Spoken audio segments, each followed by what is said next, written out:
Hola amigos, bienvenidos nuevamente a mi canal.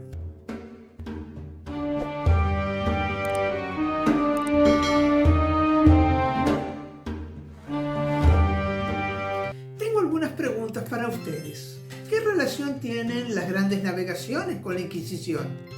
¿Y los criptojudíos? ¿Qué papel cumplen en este acontecimiento? ¿Las grandes navegaciones hubieran ocurrido independientemente de la Inquisición? Vamos a comenzar respondiendo la última pregunta. La respuesta es sí, ya que al final del siglo XIII y comienzo del XIV encontramos una serie de transformaciones y acontecimientos económicos, sociales, culturales, políticos y tecnológicos que fomentan este emprendimiento por parte de España y Portugal. A nivel político, 4 de ellas ocurren más o menos en el mismo periodo. 1453 cae Constantinopla en manos del Imperio Otomano. 1492 el edicto de expulsión de los judíos de España. También en esa época se produce la unión de Castilla y Aragón con el casamiento de Isabel la Católica y Fernando de Aragón. Se produce la toma de Granada, que es el último reducto musulmán en la península. Comienza a surgir una nueva mentalidad, una nueva forma de ver el mundo. Se inicia una época de transición. Tenemos en ese momento una búsqueda de nuevas rutas de comercio. ¿Por qué? La caída de Constantinopla produce un fenómeno muy importante. El Imperio Otomano no permite el pasaje de las especias para Europa y las ciudades italianas tienen el monopolio del comercio de las Indias. Bueno, España y Portugal precisan recuperarlo. Por otro lado, el nivel tecnológico está avanzando. Encontramos algunos descubrimientos y, por ejemplo, el sextante, se comienza a usar el astrolabio, la brújula y se desarrolla la construcción de las carabelas que permite navegar el océano abierto. Son acontecimientos que, aunque puntuales, se van sumando y dan forma a una nueva manera de ver el mundo, ya que, aunque algunas de esas expediciones, como la de Colón, por ejemplo, no llegan a donde querían, a las Indias, inician una nueva etapa en el desarrollo de la civilización europea. Los portugueses son quienes inician esta aventura más rápido para descubrir nuevas rutas comerciales. Ellos comienzan en 1415 conquistando la ciudad de Ceuta. Continuaron contornando el continente africano para llegar a su destino en la India. En 1500 llegan a América del Sur, especialmente en Brasil. Sí, después que Colón llega a América, pero ya habían hecho otro periplo. Uno de los grandes descubridores fue Vasco da Gama, que nació en Polonia en 1444 y falleció en Calcuta o Lisboa, no se sabe, en 1520. Era un comerciante de origen judío que actuó como intérprete en diferentes lugares de África e India. Estuvo en la escuadra de Pero Álvarez de Cabral cuando llega a Brasil. La situación de España era similar, pero antes de iniciar sus expediciones tuvieron que solucionar algunos problemas internos. Unificar efectivamente su territorio después del casamiento de Isabel con Fernando, y esto lo consiguen en 1492 con la conquista de Granada. Durante la Edad Media, el Imperio Mongol había mantenido fronteras abiertas entre Asia y Europa a lo largo de la ruta de la seda, permitiendo que las especies y otros artículos de lujo fluyeran libremente desde el oriente hacia el occidente. Sin embargo, con la caída de Constantinopla, el Imperio Otomano cerró esa frontera. Aunque algunas ciudades europeas continuaban comerciando con Oriente, especialmente los venecianos, la empresa era costosa y no estaba autorizada por la Iglesia Católica, es decir, la Iglesia Católica prohibía el comercio cristiano con los imperios musulmanes.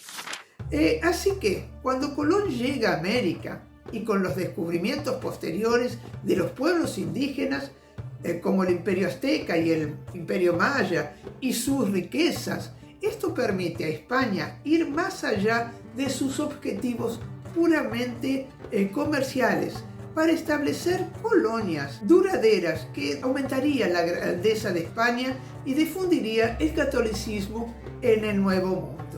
La tripulación de las carabelas estaba en principio integrada por aventureros que lo hacían en el afán de encontrar dinero. También había miembros de la nobleza, los llamados segundones, es decir, dentro de la nobleza, los que recibían toda la herencia eran los primogénitos, hombres, lógicamente. Los segundos y terceros hijos no recibían nada.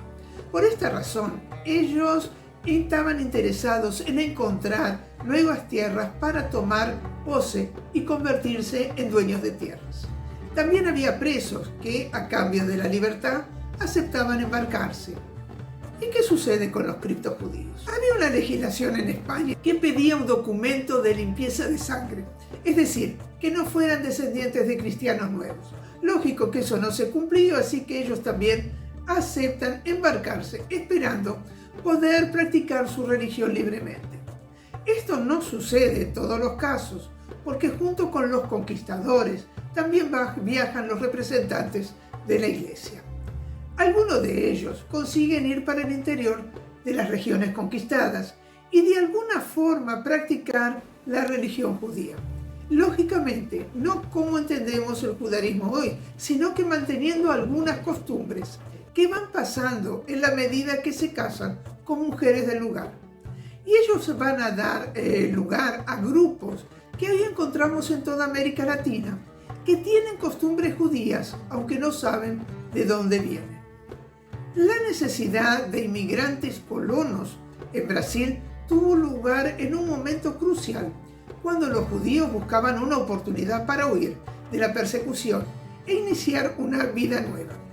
En 1502, el primer grupo de judíos conversos tiene una oportunidad para instalarse en Brasil. Ellos obtuvieron el permiso de Brasil para exportar madera nativa a Portugal, en el Pau Brasil.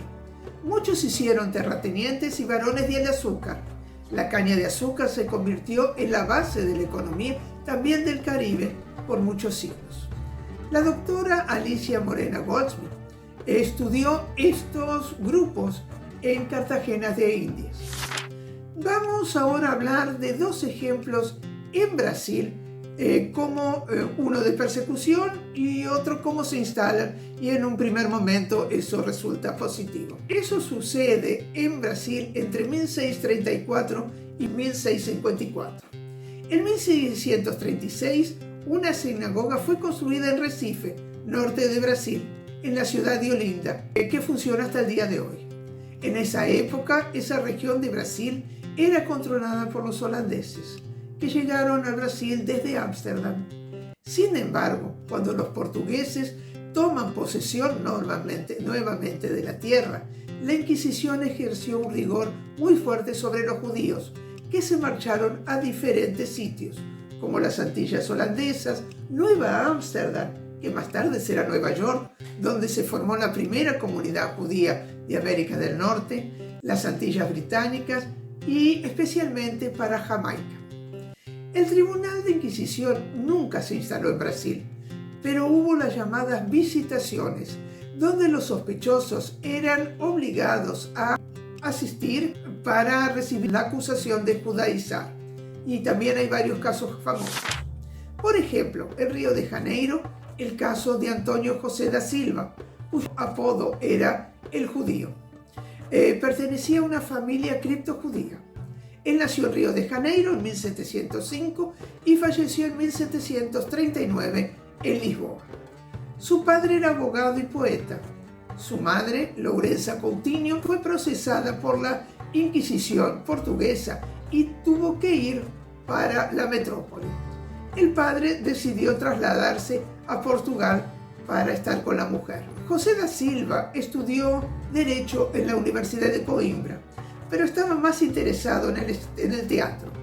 escribió una sátira que sirvió de pretexto para ser acusado de judaizante. Fue torturado y quedó parcialmente inválido durante algunas semanas, lo que lo impidió asistir a la ceremonia de reconciliación, es decir, auto de fe, y luego fue liberado. Inició una breve carrera de abogado que acabó abandonando para dedicarse plenamente a la literatura, que era lo que él quería. En el año 1730, sus comedias fueron conocidas como obras del judío. Fueron representadas con asiduidad, influido por las ideas igualitarias de la Ilustración francesa. Formó parte del grupo que eran llamados de los extranjerizados, como el también conocido brasileño Alexander de Guzmán, que fue consejero del rey V de Portugal. Se inspiraba en el espíritu y el lenguaje del pueblo, rompiendo con los moldes clásicos incorporando la música y el canto como elementos del espectáculo. En 1737 fue nuevamente encarcelado por la Inquisición, junto con su madre y su esposa, Leonor de Caballo. Ambos fueron liberados posteriormente, pero Antonio José da Silva fue nuevamente sometido a tortura, momento en el que se comprobó que estaba circuncidado. A pesar de que la lectura de la sentencia no permite asegurar que de hecho era judaizante, el proceso acabó con notoria mala fe por parte del tribunal y terminó con su condena a muerte. Entonces aquí tenemos dos ejemplos de Brasil. Hay muchas más historias interesantes para seguir contando, así que los espero en los próximos episodios con sus preguntas. No se olviden de darle un like, compartirlo con sus amigos y suscribirse.